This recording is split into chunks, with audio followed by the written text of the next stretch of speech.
Alright mga tol, tara po pag-usapan natin itong mainit po na balita kung saan sinasabi po na ito pong si BP Sara ay nasa listahan umano ng mga susunod na aarestuhin.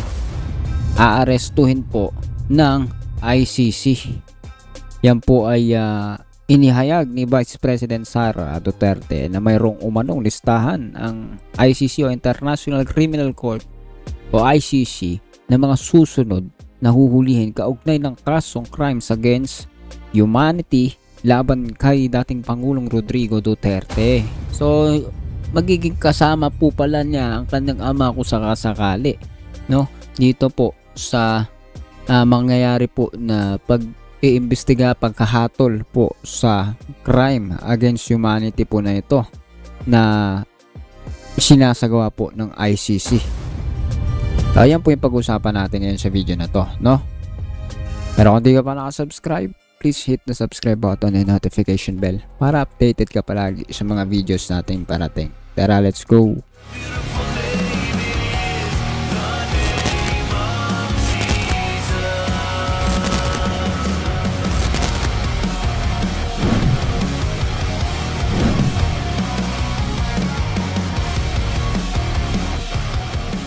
Alright mga tol, sabi po ay kabilang aniya siya sa naturang listahan ng mga susunod na aarestuhin ng ICC, no? So totoo po kaya yung ngayon na bagay po na ito? Ano pong tingin ninyo?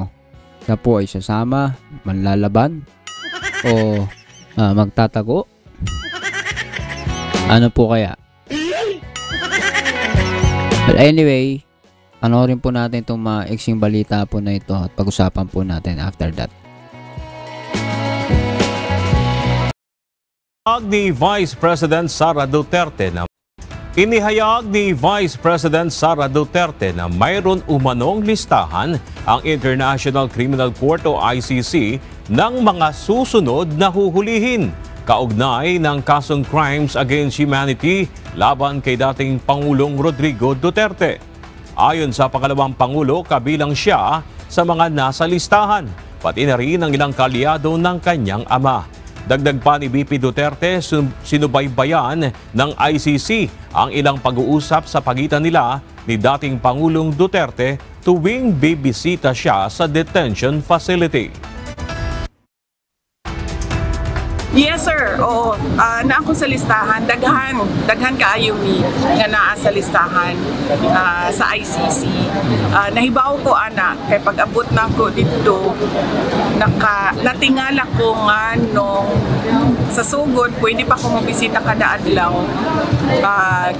Giundang nila pagkahuman ilahan ang gina-record ang mga ginaistoryahan namo ni Pangulong Duterte. So nasabtan ako nga nagapaminaw sila sa amo ang ginaistoryahan.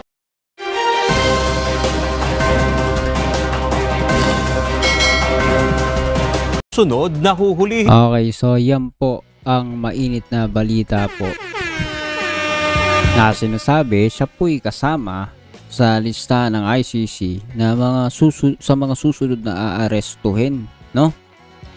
Siya po'y makakasama po ng kanyang ama kung sakali po ito ipatupad talaga. Ano kayang masasabi po ninyo dyan? Especially dun sa mga supporter po ng mga Duterte. Sabi po dito sa comment section, sabi ni Cassie TV23, relax ka lang at huwag matakot BP Sara sa ICC. Ang walang kasalanan ay di napaparusahan at may kaluwalhatian. Ngunit kapag mayroong inapi, pang-abuso at ginawang pagkakasala sa batas ay sigurado kang magbabayad at magdurusa sa loob ng kulungang bakal at semyento. Yan po ay ayon kay Cassie TV. Sabi naman ni Ronald, sa batas ni BBM kahit wala kang kasalanan kalaban ka. Ano pong masasabi niyo sa comment ng dalawang magkaibang panig ng supporter? Timbangin po ninyong maigi ha. Meron po nagsasabi dito sa comment section na wala na daw batas. Sabi po ni Nori Nico, wala nang batas sa Pilipinas. Ang ICC sa Netherlands na ang nagpapatakbo sa Pilipinas. So ibig sabihin mga foreigner na ang magpapatakbo sa Pilipinas.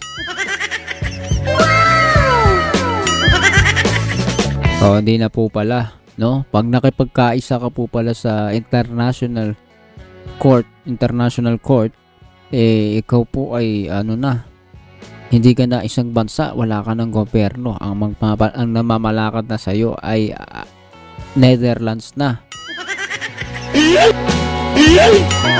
Ganun po pala yun.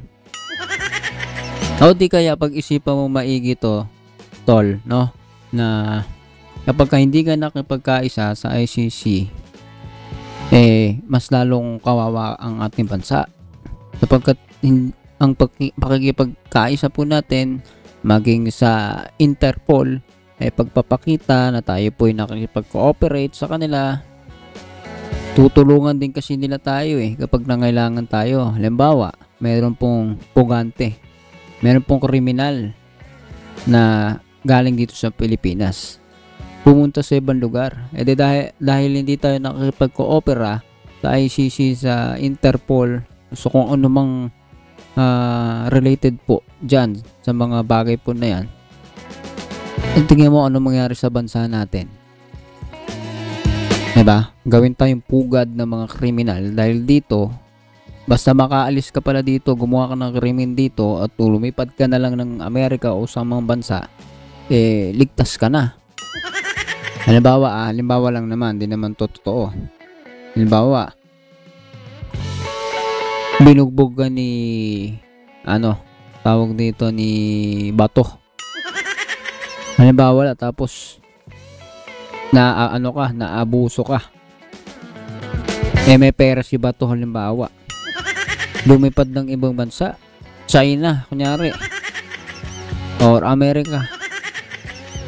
Wala ka nang habol. Kasi hindi ka naman kaisa sa ICC or sa anuman international agency, tama ba? At ang alam ko nga po kapag ka ICC, more on sa mga higher official or hanggang sa pinakamababa individual na tao, sila po hatulan sa ICC. Depende sa pangangailangan. Hindi ko po alam, hindi ko obsado, hindi po fully aware kung ano po talaga exactly yung pinaka-function po ng ICC, but alam ko yung kakaunti.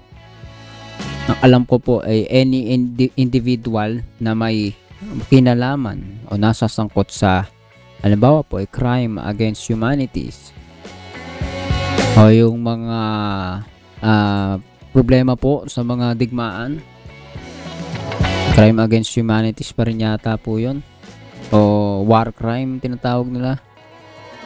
Alam ko dyan po papatak po yan.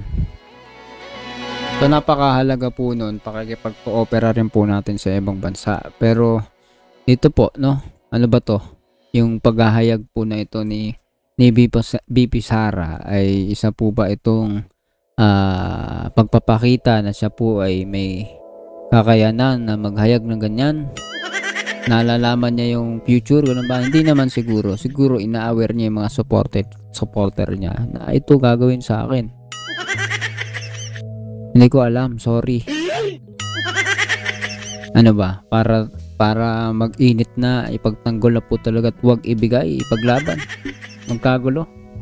Hindi ko alam kung anong purpose, bakit pinamamalita at pinakikita po ni BP Sara yung ganitong mensahe na siya po ay susunod na, or baka pamamaalam or paghahanda rin, no, sa kanyang isip na siya po ay ganon. Kasi ikaw ba naman, kung totoo yung sinasabi mo,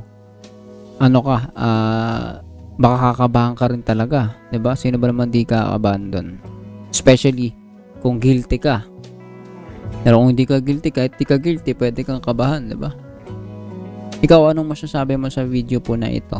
Dito po sa bagay na sinasabi ay si Sara Duterte ay susunod na aarestuhin na ng ICC. Comment down below, pag-usapan natin patuloy yan sa comment section. And please do not forget to hit the subscribe button and notification bell para updated ka palagi sa mga videos nating parating. See ya ulit sa susunod na video.